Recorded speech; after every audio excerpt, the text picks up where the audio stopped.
So I want to thank everyone for coming today, and thank Elon for opening us up this morning. A lot of good information about ASP.NET and sort of where that team is going. And this morning I want to talk a little bit about DNN and sort of where we're going and what's coming up this next year for DNN. So we'll talk about the future of DNN as we go through this morning. I did want to say a couple of things. Bonjour. The extent of my French, so I won't get you anymore with that. But bienvenido a Millau.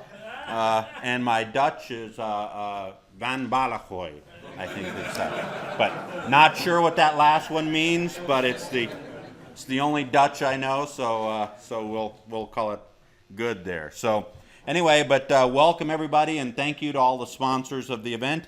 But let's talk a little bit about sort of where we're going as a community, as a platform, as a company, in terms of DNN.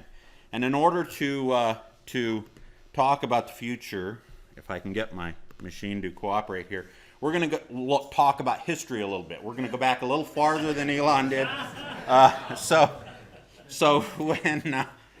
when I look at this picture of Stonehenge, a couple of things come to mind, right? It's like you look at it and you say, wow, this thing's incredibly old. It's been around a long time. But you also see a sense of stability, a sense of strength, a sense of something that has withstood a long period of time and is still around, right? And when I think about DNN, I think about that same thing. Depending on your perception and your viewpoint of DNN and our history, right? We have this very stable, very rich, very mature platform that has stood us well over the last decade, almost decade and a half now. So over the last couple of years, what we've been trying to do is build on our previous successes, even over the past decade, right? It's go from one strength to one strength, building from one release to another, and continuing to improve on this journey every step of the way, to take what we had that was working and to continue to execute on that with each new release. With 7.4, we had a lot of great new functionality in terms of the developer side of the story, about things that we're tightening up in the framework and the direction we want to go there. We'll talk a little bit later this morning about what we're doing in 8.0 and some of the changes that are coming up in the next major release that we're currently working on. The other side of that success, and the one thing that I really want to stress, because I think it's important to the people in this room, I think it's important to the health of the platform, and that's really just how engaged the community has become, but also how much more engaged we still need to get to, right? In terms of people who are contributing and working on the platform. This is well beyond now just DNN Corp building DNN. This is DNN community building DNN.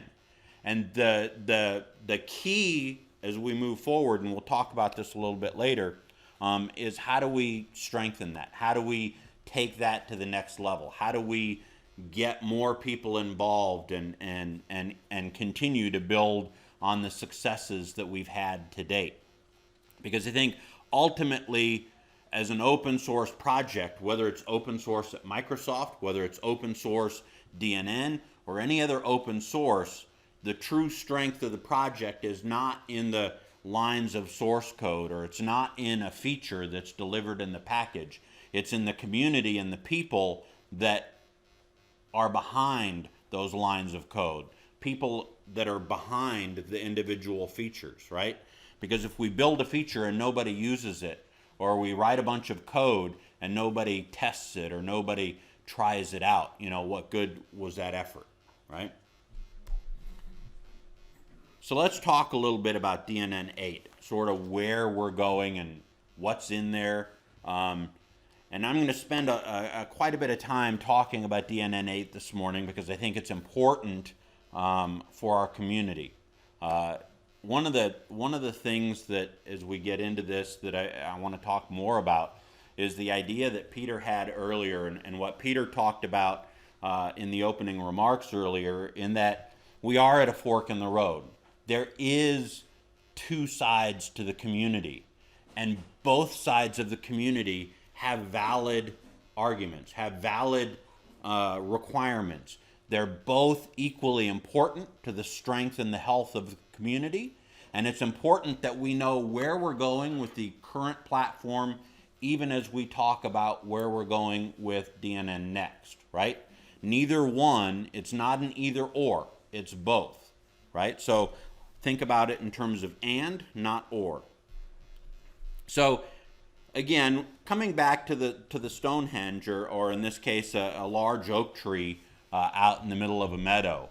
The thing that you think about when you see this picture is the strength and vitality of that tree. This oak tree didn't just get there overnight, right? This is something that built up over a period of many, many years. And the strength and vitality that we have in DNN today is not the result of 7.4.0 release or the 7.4.1 release that we had this last week, right? This is something that took us many years to get to this point. And it's not something that we would just go and chop down and get rid of tomorrow. And it's not something that anyone should advocate that we get rid of tomorrow, right? There is a lot of strength and life left in the platform and in what we're doing today.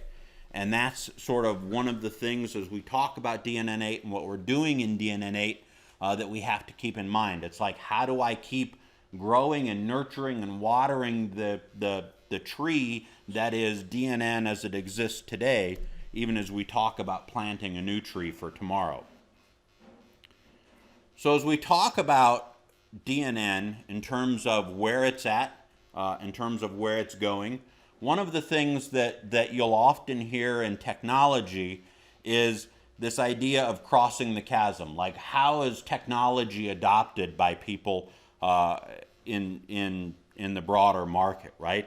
And so typically you'll see a curve and it looks something like this, right? And you've got people at the front end, innovators, who will come and they'll adopt technology almost immediately as soon as it's released, right? There are many people in this room who fall into that category. That we were the guys who were out there downloading DNN the first month, the first days that it was out, available on the internet. iBuySpy, right? We all were there when it was still iBuySpy and iBuySpy Workshop.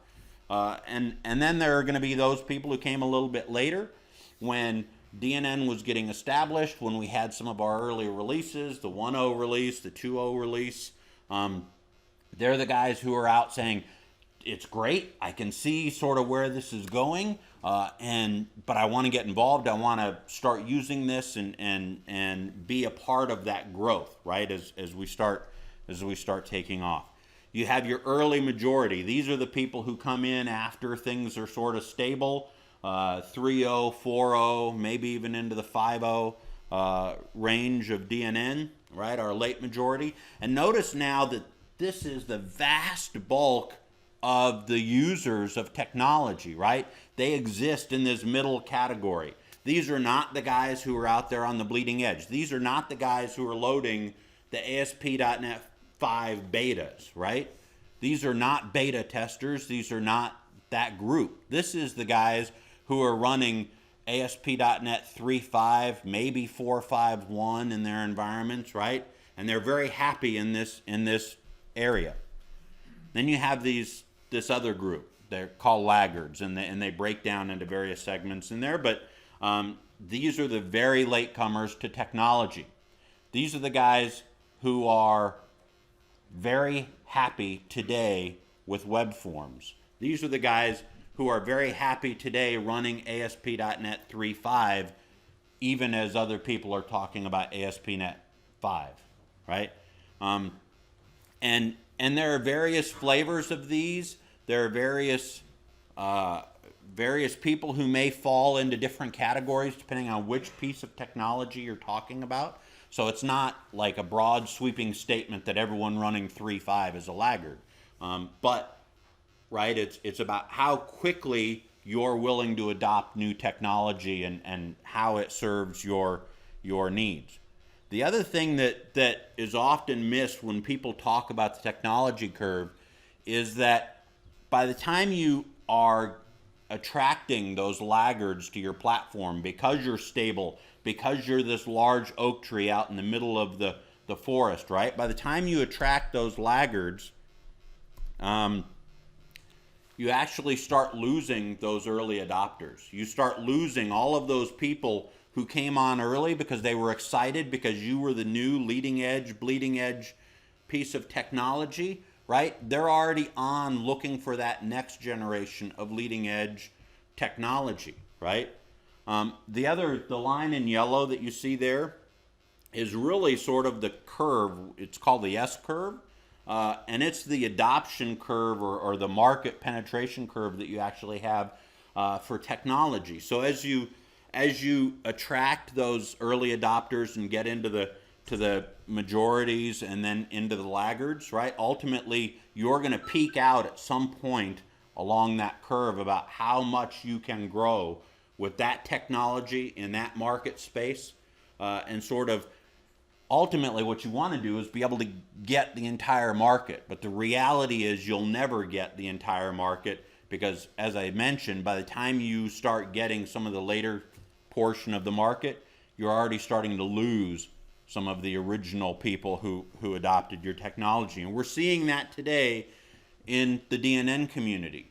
We are seeing people in the DNN community who say, you don't have MVC, I've got to look elsewhere. You guys aren't really doing SPA development the way we want to do SPA development. I'm looking elsewhere. You guys really aren't doing modern development technology. We might look elsewhere, right? So we hear all of those things from the market, and it's not the people in this room. The people in this room are quite happy with DNN, right? That's why we're here. If we weren't, we probably wouldn't have come to the conference. But everyone's got a valid viewpoint in terms of what works for them. And so one of the things that we have to look at as we look at where we're going and sort of who we're addressing as we're talking about DNN 8 and DNN Next, and we talk about this fork in the road, is we have to have a plan for what we're doing for our existing technology, knowing that there is a natural ebb and flow and a natural life cycle and a natural lifespan to all technology. And we have to start planning for what's that new technology that we're going to have. And how do we overlay the two? How do we plan for that follow-on technology so that even as our current technology is starting to wane, that we have new technology in place that will pick up, and by the time we end of life the existing technology, the new technology is mature enough that we capture those early and late majority groups again, and that the new technology is mature enough at that point for them to make the transition, right? If you look at these graphs and the way they overlap, right, you want to be developing your new technology even as your old technology is in the middle of its largest growth phase, right? So that by the time the older technology is end of life, that the new technology has matured enough that people can make that transition. And the key here is different people are going to make the transition at different times, right? Early adopters are going to jump on very quickly. Late adopters, majorities, laggards are going to come in much later in the new technology cycle. And again, there's some future technology that you have to look at as well. So even as we're looking at the new technology now, we're looking at ASP.NET 5 and sort of where they're going. We have to start thinking today about what is beyond ASP.NET 5. How do we ensure that 5 years from now, when we have the same conversation, that we're able to see sort of where the market is going? And from a technologist perspective, this is a constant ebb and flow of these generations of technologies that we have to evaluate. So back to what we want to talk about, which is DNN 8 for a minute.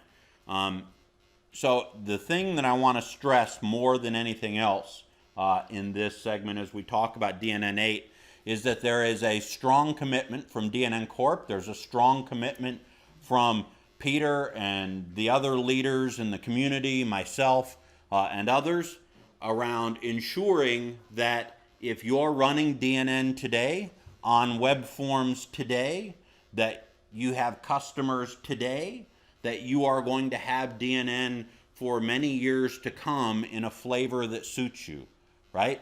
We're not telling you you have to get rid of web forms. We're not telling you that you have to get rid of DNN 7 or DNN 8. Those are still great platforms for you to continue to build on and to continue to grow with, and we're going to continue to support them for many years to come. But the flip side of that coin is it's not just about DNN Corp and what we're willing to support, right? Because we have customers on DNN 7 today. Those customers expect support for many years to come yet on the stuff that they're running. But it's also about the community and what the community is willing to support and the commitment that the community is willing to make to the existing platform. Because I can tell you right now that if the community decides tomorrow that they don't want to do any more code changes or code check-ins for DNN 8 or DNN 7 or any of those, and all of the community decides that they're going to move their customers off of that existing platform onto DNN Next, that DNN 8 will be done. And it won't matter what I want or anyone else wants. It will ultimately come down to what the community wants, right? And what the community is willing to support. So as much as I would like to say DNN Corp is going to support this for the next 5 years, ultimately what matters is what is the community going to support? What does the community want to do? And where is the community willing to make investments of their time, energy, and resources in terms of making DNN 8 and 8.1 and 8.5 and 9.0, and to make all of those continue to have life even beyond where we're at today. So with that, let's talk a little bit about specifics about what we're doing for DNN 8, and we'll talk about timeframes and things like that. So DNN 8, what we're laying out is sort of a reimagining or a re-architecting, if you will, in some cases, and doing some refactoring of the architecture to try to create something that's a little more layered and a little more clearly delineated in which parts of the architecture are intended for which group of stakeholders. DNN has long called ourselves both a web application framework and a CMS, and that's great, and we do serve both of those markets. What's not clear, though, is what does it mean to be a web application framework, which is clearly targeting IT and developers and people who just need the basic foundation and are going to build on top of that. And what we're working towards in DNN 8, and we will get the basics of this in place in DNN 8, and it may take us 8.1, 8.2, 8.3 until we get all of the pieces finally in place, but we've started some of that already. And this is really about creating that pure web application framework, right? About having a very solid IT focus, having a secure REST API for the core framework, meaning that you should be able to call a REST API and say, create a new user. You should be able to call a REST API and say, create a new site. You should be able to call a REST API and say, delete that user or delete all the unauthorized users, right? You shouldn't have to go to a UI to do everything that you want to do in DNN. But the key part of that REST API, like we could build a REST API today in DNN, but the secure part is the part that we have been lacking for a while in terms of building out those REST APIs, right? We have security as long as it's a module calling its own API, and we can do that today in DNN 7, and all the way back, I think DNN 5X or 6, one of the 6s, we released that.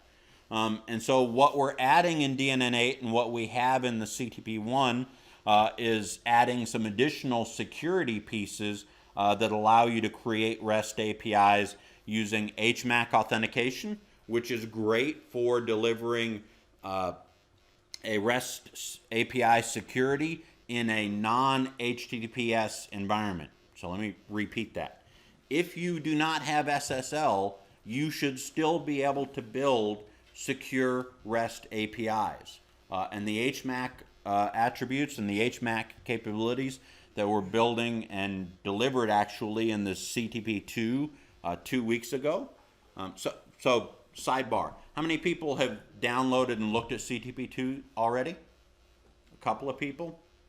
So if you haven't, I would urge you, please go take a look at it, see what's in there. I'm going to show you quite a bit of that today. Please go take a look at it. Give us your feedback. Tell us what you like. Tell us what you don't like. If you see something you don't like, go look at the code, submit a patch. We're always looking for people who want to help, whatever way makes sense for you. So anyway, so HMAC is in there today, and you can test it out. We've still got some UI tweaks we need to do. We know the UI is still got some changes we need to do. The next piece we're going to work on is OAuth support, and specifically OAuth 2 support in that REST API. And the key part there is that OAuth 2, the specification by itself, very clearly says this specification, this protocol, is only intended for use over SSL. It is not a secure protocol for using in an unsecure web environment. So, and that's why we have both of these available, because some people just are not going to run SSL, but they still may want a REST API for their apps and for the core. And for those other people who are willing to run SSL, then we'll give you the OAuth support. Ultimately, I think what the final way this is going to shake out is that the OAuth 2, we will just automatically disable it if we're not running in an SSL environment. We're not going to support OAuth 2 over an unsecure line, knowing the security implications of doing that. So we will have some things in the core to look to see if SSL is available, and if it is, we'll enable OAuth, and if it's not, we'll turn OAuth off so you don't have to worry from a security perspective. The other bigger changes, I think, the ones that are much more impactful, is that we've got some new development capability in terms of new frameworks that we're going to support in DNN 8. And the two that we're going to talk about today, and I'm actually going to demo a little bit, is the MVC module types. So we're going to leverage the full ASP.NET MVC stack and allow you to develop extensions and modules using that stack. And also single page application or SPA module types using plain HTML, JavaScript, CSS with a web API backend, which I think is really where more of the internet is going today. But the key here to this base DNN platform is that it will be a minimal UI. In other words, most of the administrative functionality will be completely stripped out in terms of management UIs, and we will focus on just that pure core developer experience for the platform. But there's another piece to this as well, and that's really about the solution as it exists today, the package as it exists today, which is the CMS solution, right? Which is DNN as we all know it, right? Which is to take all of those management UI pieces that we took out of the platform and rebundle them back in. And what this really looks like ultimately, and we're still working on getting the final layers in place or packaging in place, and this is still to come this summer, is about having a set of packages that we define as the core, and we'll deliver a zip and say if all you need is the lightweight core application, think of this as if you will, that core min-win experience. And if you need the more richer, full, complete CMS, you'll download the DNN CMS distribution, and I use that word very specifically because there may be a DNN Connect distribution which packages different modules with DNN, which may have some different administrative pieces than we deliver with the official DNN core CMS, right? So as we move forward in this new world, we will have distributions from many different groups, many different individuals who say, this is how I see the pieces that we need for DNN, and this is our flavor of distribution. We'll still deliver them through the existing channels. You'll still be able to come to dnnsoftware.com and download the DNN Connect distribution. And you'll be able to come to dnn.com or dnnsoftware.com and you'll be able to download the Too Sexy Content CMS distribution. And you'll be able to come to dnnsoftware.com and you'll be able to say, I just want the core platform so I can do development because all I'm using is a framework. I was at a customer site not long ago, and it's a fairly well-known organization. They do a lot of news, and they work with news feeds and do a lot of news editing. And they've built out a content system on top of DNN. And they're using our Evoke platform for doing this. But the thing that was interesting as I was at this customer site is they use almost no DNN administrative UI at all, right? They have a couple of pages set up.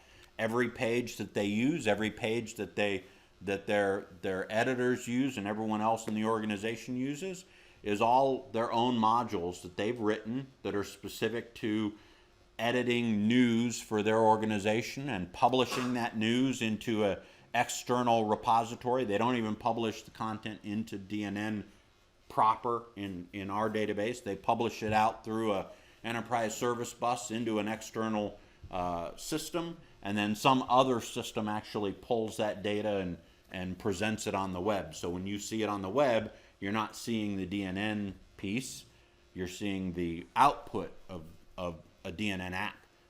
But the interesting thing to note is in that whole process, none of their users ever come into contact with any of the administrative functionality really of DNN. There's a couple of pieces they use, but they use Active Directory for managing users, and they use all this other stuff. And they really just use DNN as a shell for writing their applications. And that's sort of part of why this, I think, approach makes more sense for DNN, because if you need a web application framework, that's really what you want. And if you want DNN as a CMS, that's really what you want. And you can have a DNN Connect CMS and a Too Sexy Content CMS, right? Whatever the distribution is that serves your needs, we should be able to support that within DNN. So with that, let's go ahead and take a look at DNN 8.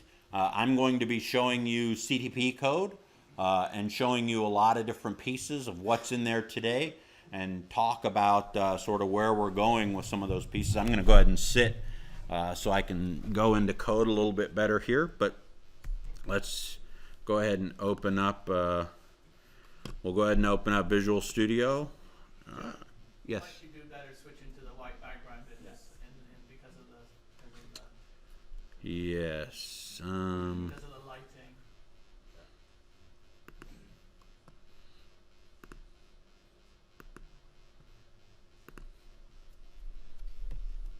There we go. Everyone's like, great, I can see. I can see, yes. And we'll zoom in a little bit here. Okay, so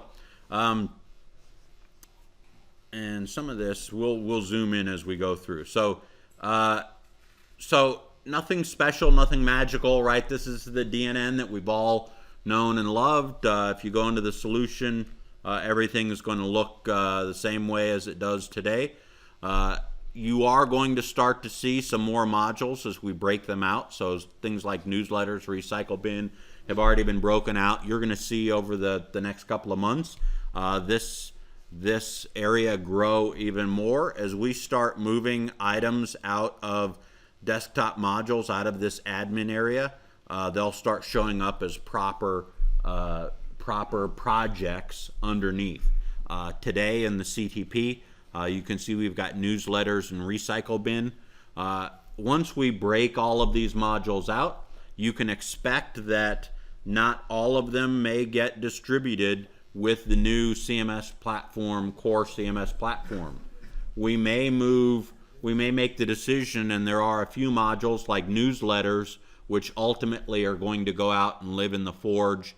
They probably won't get bundled with the core CMS, right? We have a lot of features and functionality in DNN today that's just delivered for maybe 2% or 5% of our user base, and it doesn't make sense that everyone should pay a price for having those in their CMS when they're not needed.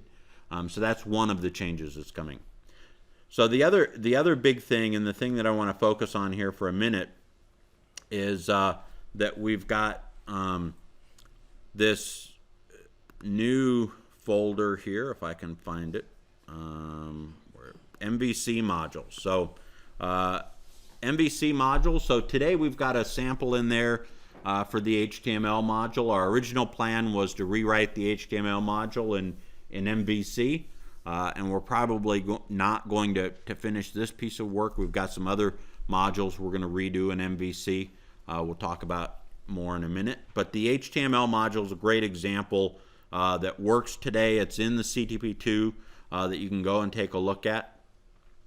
And the thing to note as you go through this is if we go and look at the views that exist in that module, you don't see any ASCX files.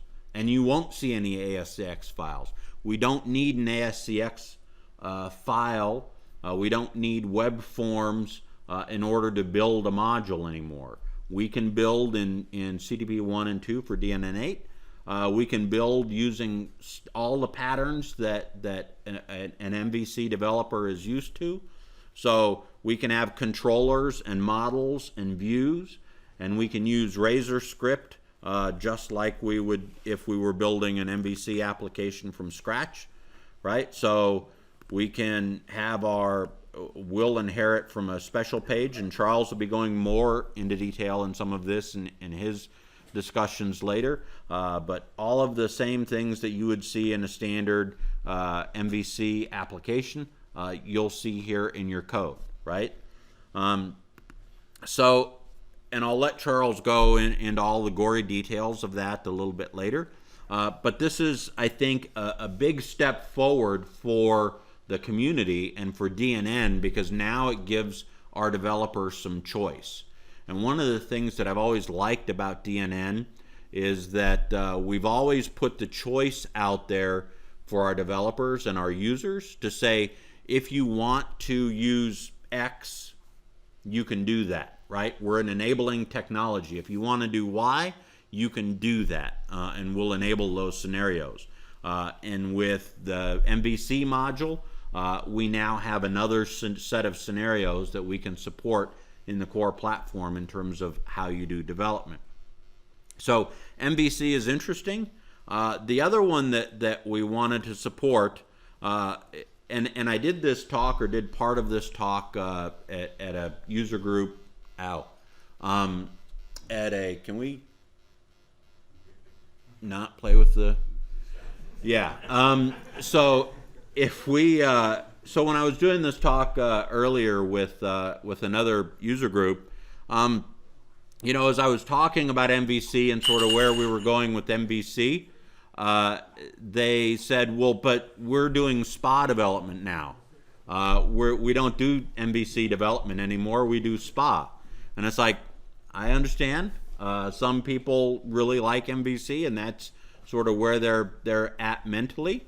But for those people who want to do SPA and SPA development, we actually have in DNN 8 today and in the CTP today, you can go and you can write some HTML and CSS and JavaScript and package that up as a module.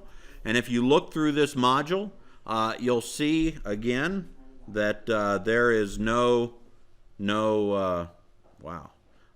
there's no ASCXs here anywhere, that this is just HTML And if we go into the folders here, you'll see a little bit of JavaScript, but there's no user controls of any sort there, right? And that's really the experience we want.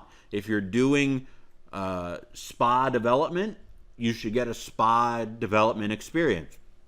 If you're doing MVC development, you should get an MVC development experience. And if you're doing web forms and that's the experience you want, that's the experience you should get. And it should feel native and natural no matter which type of development you're trying to do. And again, Charles has another session where he's going to be going in deeper into SPA. So if you're interested in that, check out Charles' session. A couple of things I will point out because I think they're important for the CTP is that as we were doing this, as we were developing the MVC approach, and as we were developing the SPA module approach, one of the things that we realized is it's not just about writing a SPA module, because I could write JavaScript and HTML today and pump them out and get an experience today. I could do MVC-ish a little bit today. But what we want is for those developers who are using those frameworks to also get more of an integrated experience with the core DNN APIs and the core DNN platform, and to expose DNN capability. Even as you're developing a SPA module, you should still be able to leverage the underlying framework to help you, right?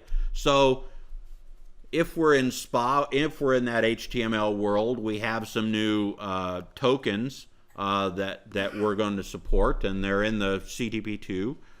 So here's one for JavaScript. We're using just JSON for our property types. So this is a new capability that we added to the token replacement engine in DNN 8. So here I can say I want the knockout library, right? So in DNN 7, we added the ability to 7.2, I think. We added the ability to have JavaScript libraries defined. And you could have a JavaScript library with a name, and then we know how to load the JavaScript for that thing. You don't have to know about where the CDN is or where the file is or whether it's minified or not. We'll take care of all of that for you.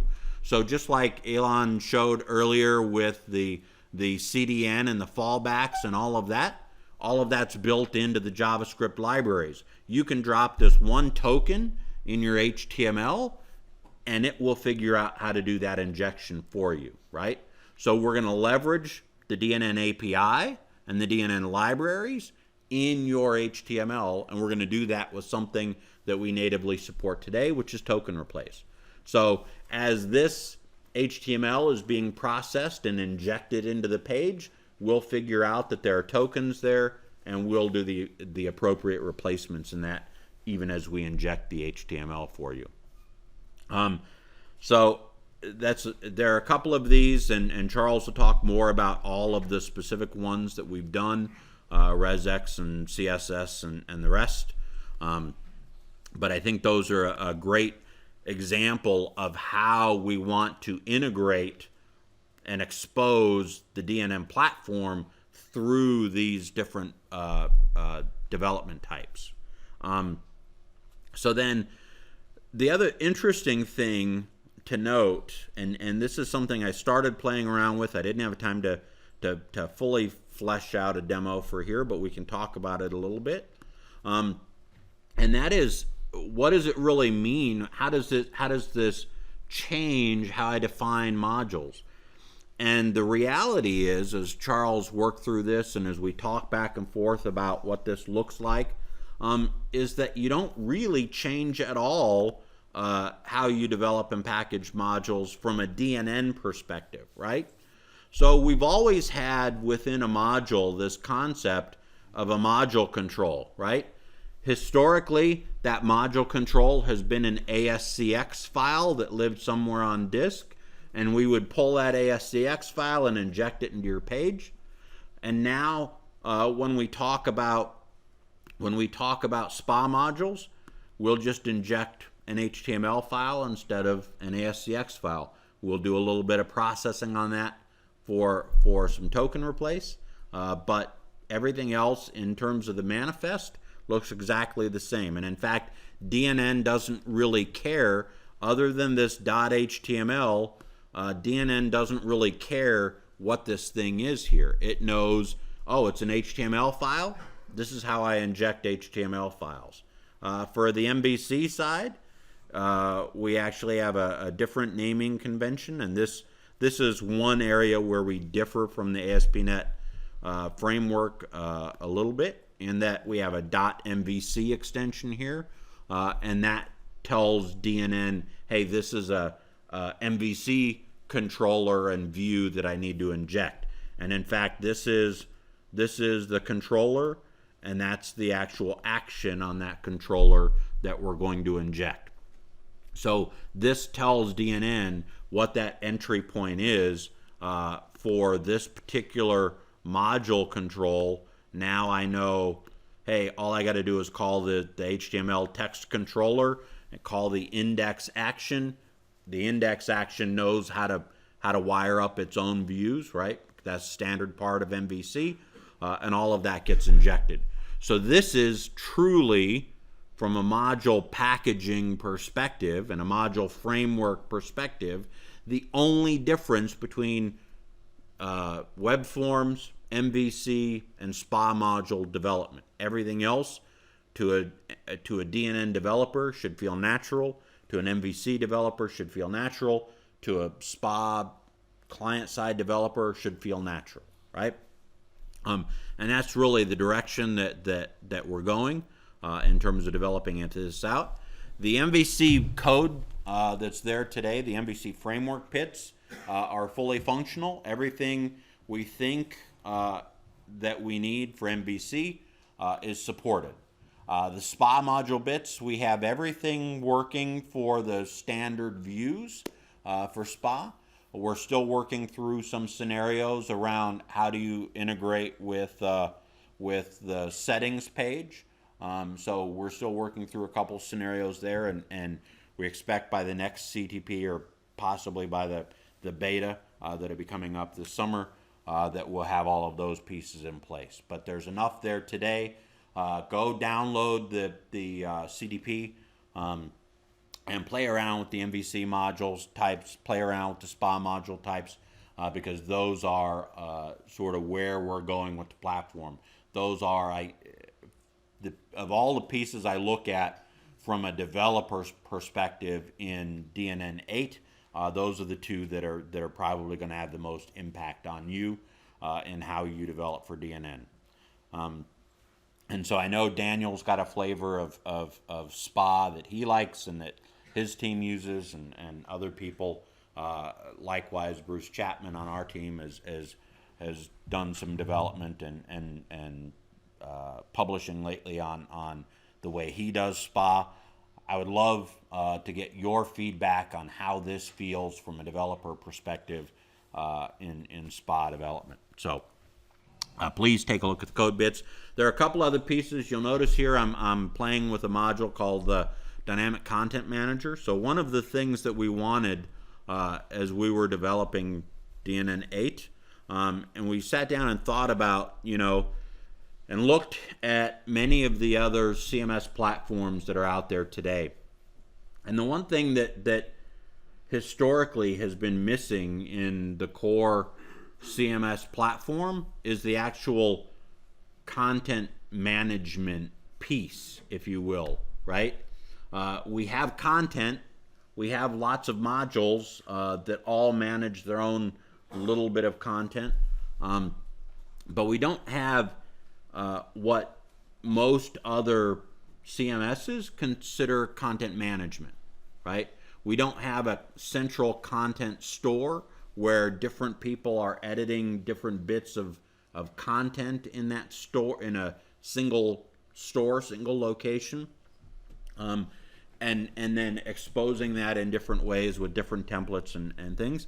And so I also noticed that there were a number of different developers in the community who were developing different different CMS capabilities, whether it's too sexy content, or whether it's open content, or whether it's form and list, or there are a number of different ones that are developed in the community. And it's like, you know, one of the things that I know is that helps people is when they sort of have a standard that they can go back to, right, and build on top of. It's like, why does everyone have to build their own set of APIs, their own way of storing content? Because the minute they do that, it's like we fragment the community in terms of all speaking one language, in terms of what does it look like to store content, how can we leverage that and expose that in new and interesting ways. So one of the things we're doing, one of the features of DNN 8 is a new dynamic content system. Dynamic Content Creator is the overall feature.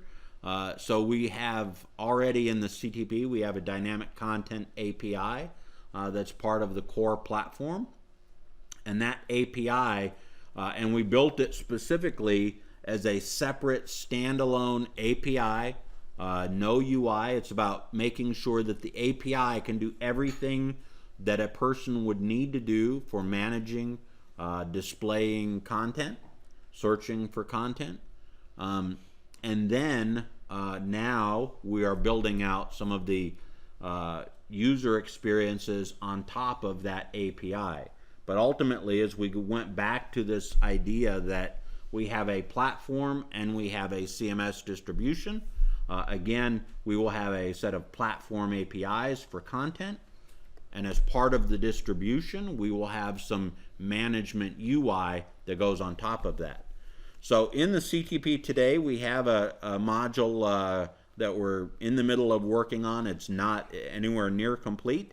We're still going through a lot of UI changes on it. If you go into and you install the CTP today, you will not see this module installed anywhere. It is in the CTP. You'll have to go and create your own page in the admin area or wherever you want to put it. So I've created a page here. I'm just going to add the module. The module does come installed, but you've got to actually wire it up to this last piece. So there's my dynamic content manager. So there are really two pieces to the UI experience, and right now we're working on the management side of that. There is the dynamic content manager. This UI is going to change. I already know some changes that we're gonna redo this a little bit, but the experience that I want to get across is that this is built using the SPA module. So the SPA module example I was talking about earlier is for this specific module. So if you look at the code base, as we develop this module out, it will be developed completely using the SPA framework. So the idea is you'll have content types. Think of content types as basically virtual tables within your system. So you can define as many or as few columns as you need in your table for storing the type of content that you want to edit and use and display on your site. So think of today, we have an HTML module, right? And an HTML module is literally that. It's one piece of content. It's a single column table that says, here's my HTML text, spit it out there. But you'll be able to come in and say, you know what, I want to have HTML, but I also want to have a title because I want people to be able to edit a title independent of the text they're going to display. Maybe I've got an image that I want, a hero image that I want to go with that. You'll be able to define that and display that. Today, in this example, the only thing we have working and wired up completely is the data types. If you get one of the nightly builds from DNN 8, we've already started working on the content types, so those will be coming next. But the other thing to notice is as I go through this, I'm not doing postbacks. There's no postbacks anywhere in here. This is all calling a web service backend, and this is just standard JavaScript and CSS and wiring it up to the framework. So I can come in, I can define a new type, and my type might be a URL. I can save that. I can make this a system type, meaning it's available across all portals, and we can save that. And then we can start building up our own type system, our own data types. On top of those data types, then we'll build content types. So data types define what a field is or what a column is in your virtual table, and then you can build out your virtual table. So watch this to change a lot as we go beyond CTP2. The basics are there in CTP2, so you can start to look at where we're going. But look at the nightly builds if you want to see more of this as it starts coming together over the next month or two. Okay? The other part of this, so this is all management experience. There will be another part that's coming in the betas, which will be about the presentation side, i.e. what do content editors see? What does my end user on the website see when they come to the website? This is just the management or administrative experience that we're focusing on right now. Okay?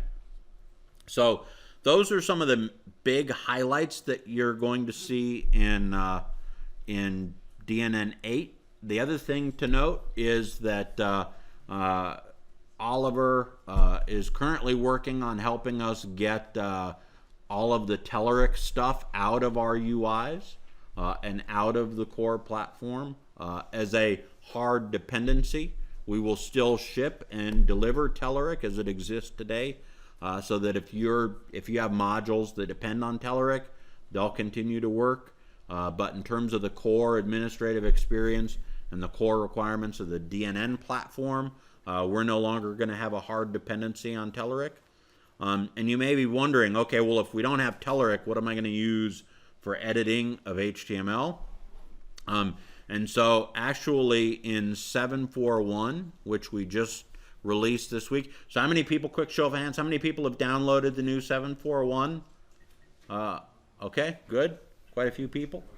We'll get you a custom download, Peter, so you don't have to don't want you to have to wait for it. Yeah. I hear you were busy last week, so you're excused. Actually, in 7.4.1, we have the CK editor provider, and it's actually this is a fork, effectively, of Ingo Herbote's CK editor provider. Engage Software actually last fall did a whole day where they took the entire company, 20 people, I think, 19 people, and they devoted to making a bunch of changes to this, enhancements, integrating it more into the existing DNN experience, so that when you come in to DNN, we'll let that finish installing. But in 7.4.1, you can go and install this today. It's not in the 8.0 packages, so I'm showing you a 7.4.1 experience at the moment. But you'll be able to load up the CK editor. Right now, it's what we're calling beta. So in 7.4.1, it's available as an available extension. It's not pre-installed. It's there in your available extensions area. So go there, check it out. But we're considering it beta for this period. By the time we get to 8, it will be a final release of that provider. And so now if I come in and I edit the HTML here, I will go ahead and I will get my CK editor experience. So this is very different from the RAD editor that we have today. And this is one that we'll be moving forward with. Going forward, CK editor will be the native editing experience. Notice we don't have the tabs here at the bottom. That's one of the big ways you can tell. We do have the ability to come in and make customizations now to the editor. We'll get that pop-up screen. Still got a few UI areas that we need to clean up. But there's a lot of capability in terms of how much control you have over this, all the way down to the individual module level.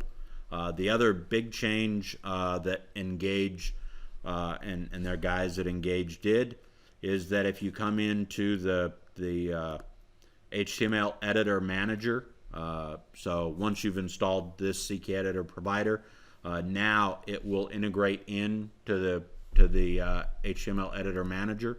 So notice I've still got my RAD editor. All of that is exactly the same as what you saw before for the RAD editor, but now we have this new CK editor experience as well.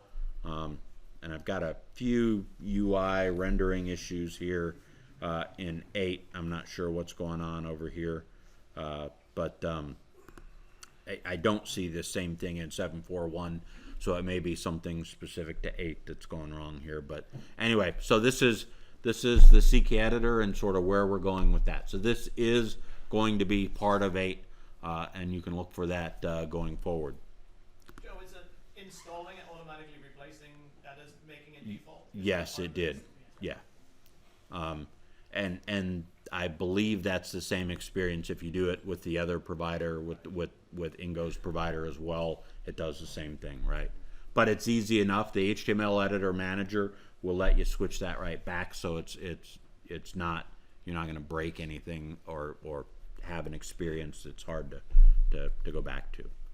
So those are some of the big changes we've got coming in DNN 8. There are lots of other smaller changes that are coming, but those are some of the big ones.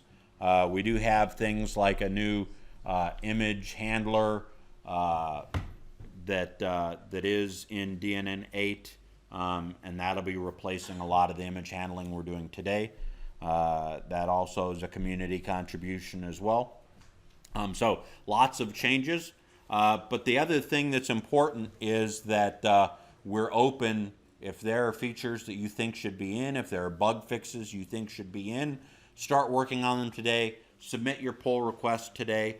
And Charles and myself and Peter and Vicens and many of the other guys will help get those incorporated into the platform.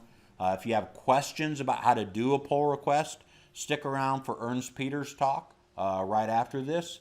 He'll be going over Git and GitHub and how to do pull requests. That's an important part of the community today, and it's a part we want to keep growing today. If you have questions beyond that, we'll be around all weekend.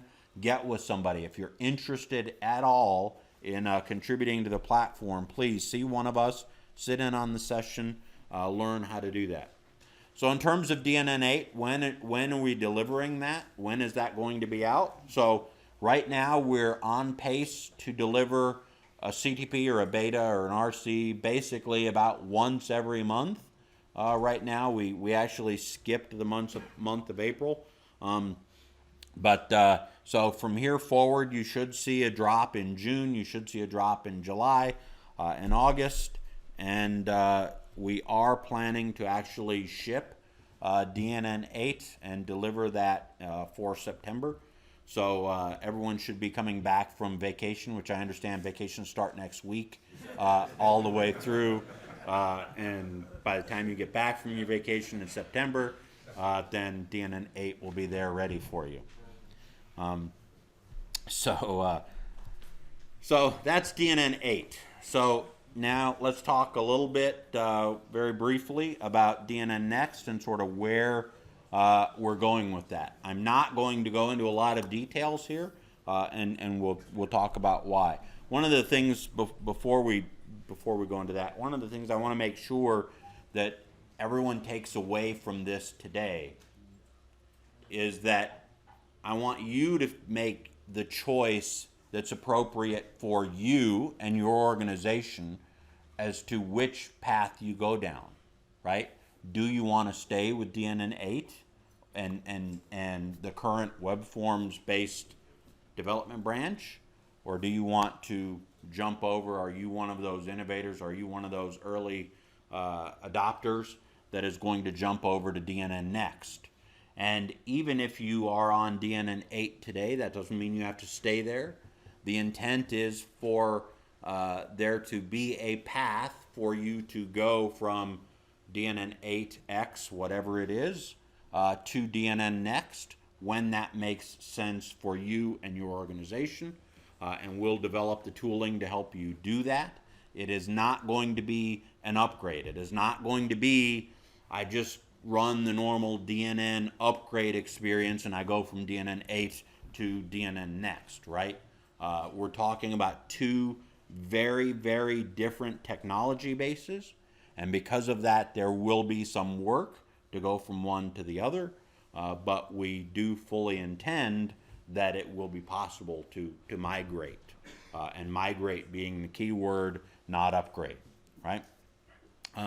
So one of the commitments that we have as we talk about DNN Next and as we get into this development cycle, and I heard this talk from someone else who was working on some upgrading their platform to DNN Next or to ASP.NET 5, is that the concepts and the things that you know about what DNN is today, we plan to fully carry those forward into DNN Next, right? The idea of having this modular system with extensibility and pages and panes and modules and themes and all of that stuff that we all love and use and leverage in DNN today is still going to be there even as we talk about what this new thing is, right?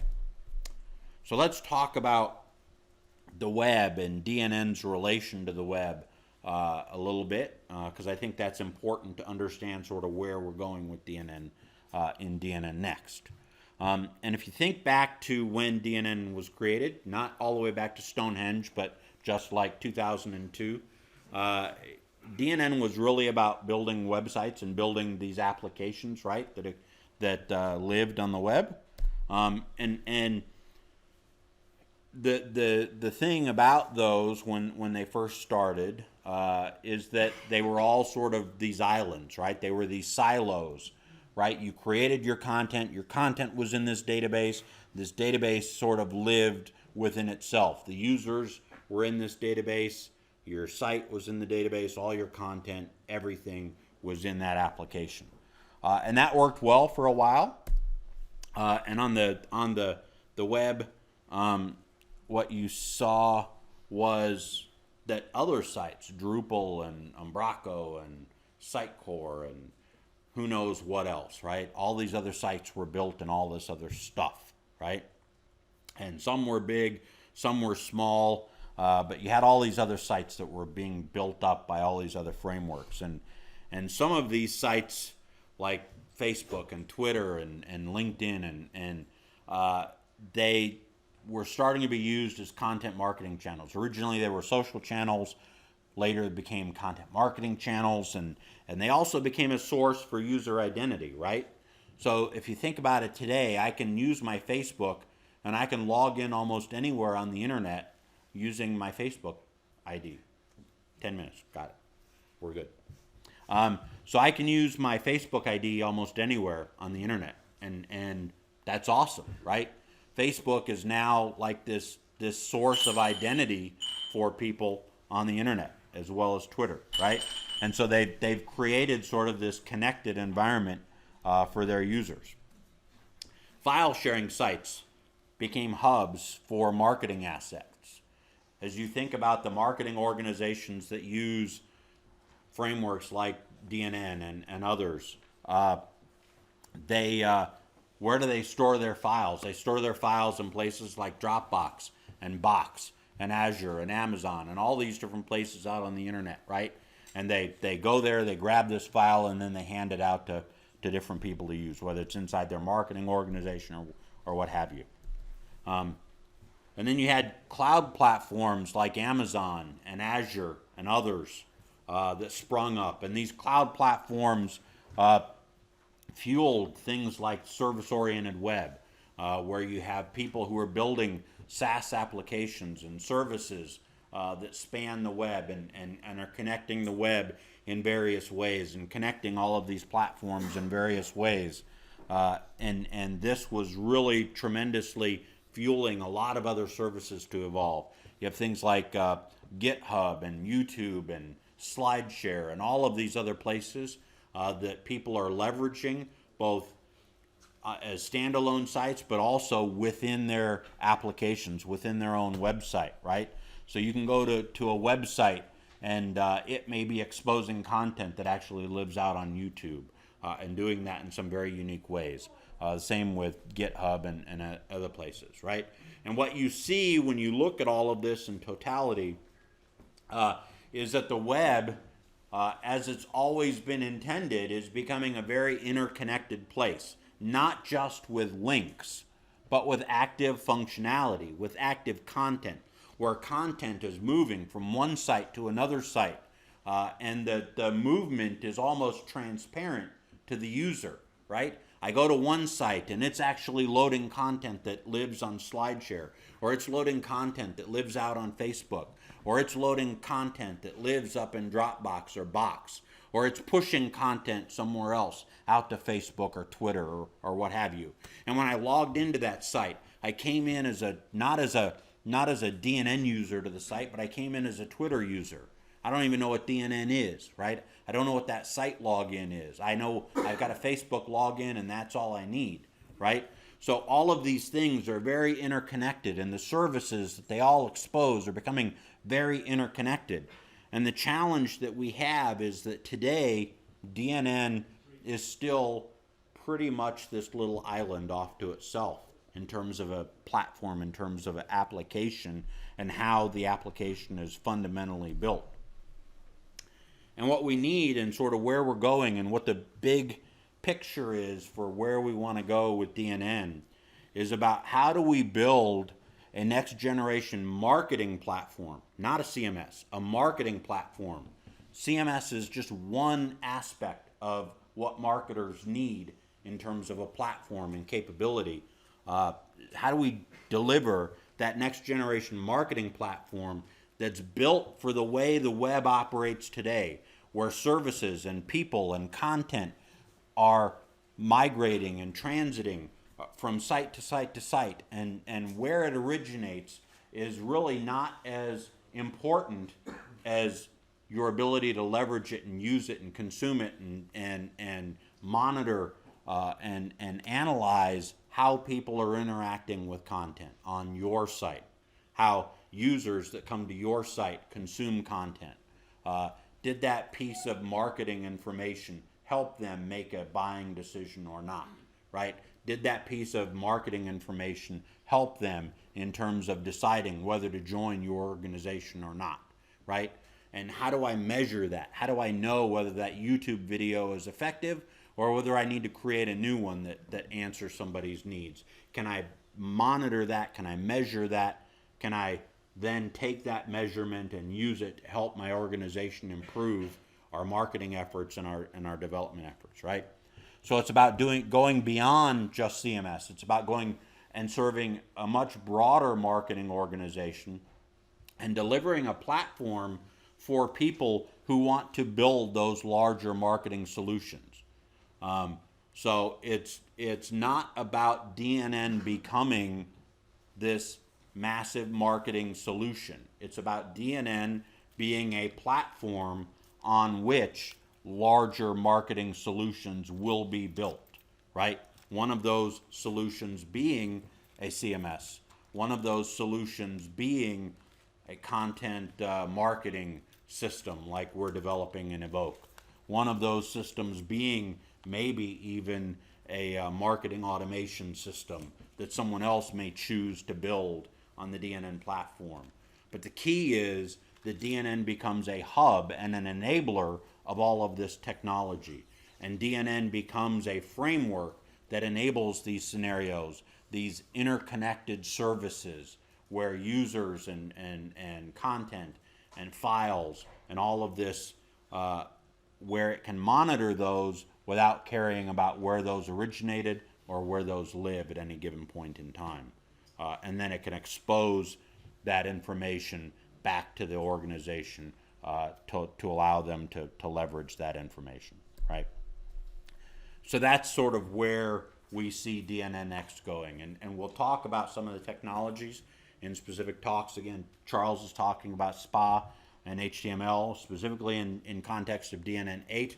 but also that informs the larger conversation about where we're going with DNN Next, because DNN Next is fundamentally built on the ASP.NET 5 platform, specifically targeting the core CLR, targeting cross-platform scenarios, right?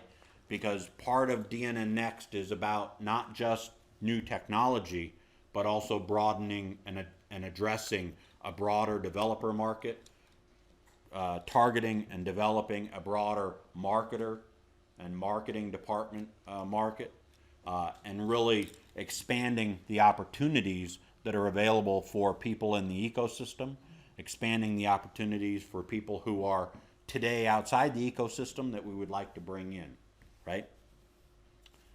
So having talked about all of that, having talked about DNN 8 and the technology, and having talked about sort of the bigger vision for DNN Next, what is really the key to all of this? What is the takeaway to all of this? What is the thing that I want to leave you with and really energize you with? And I think that we can't have a discussion like this without talking about the thing that really makes all of this work. And what makes this work is the people, right? It's the community. It's everyone in this room, everyone who's not in this room, who's using DNN, who's been at DNN World, been at all these other events, everyone who has contributed code, everyone who's written a forum post, everyone who's gone out and done something, right, to help build community, that's helped build DNN to what it is today. DNN is not a set of code, right? That's not the entirety of DNN. DNN is the community that exists behind that code. And part of that community and part of what I want people to understand, community is not just a bunch of people sitting in a room, right? It's about people who are actively involved, actively engaged in improving that thing fundamentally that the community is built around. In this case, that thing is DNN software, is that DNN platform, right? So my challenge to you, and the thing that I think is ultimately the key, is how are you going to get involved? How are you going to help improve the platform? Go answer questions in the forums. Show up to an event like this, offer to speak. I know we've got Ignite sessions tomorrow night, right? Sign up for an Ignite session. It's a 5-minute talk about whatever topic you want to talk about. See Gifford if you're interested in participating in that tomorrow night. It's going to Ernst Peter's session and learning how to do a pull request and challenging yourself, as I'm challenging you now, to go out this next week and say, you know what, I'm going to fix one bug. Not 5, not 10. I'm not going to do this massive feature. I want you to go fix one bug. By next Saturday, by the end of next week, submit a pull request for one thing that annoys you about DNN that you want to see fixed. It might be a typo in some resource file. It might be something where a color on some field is the wrong color.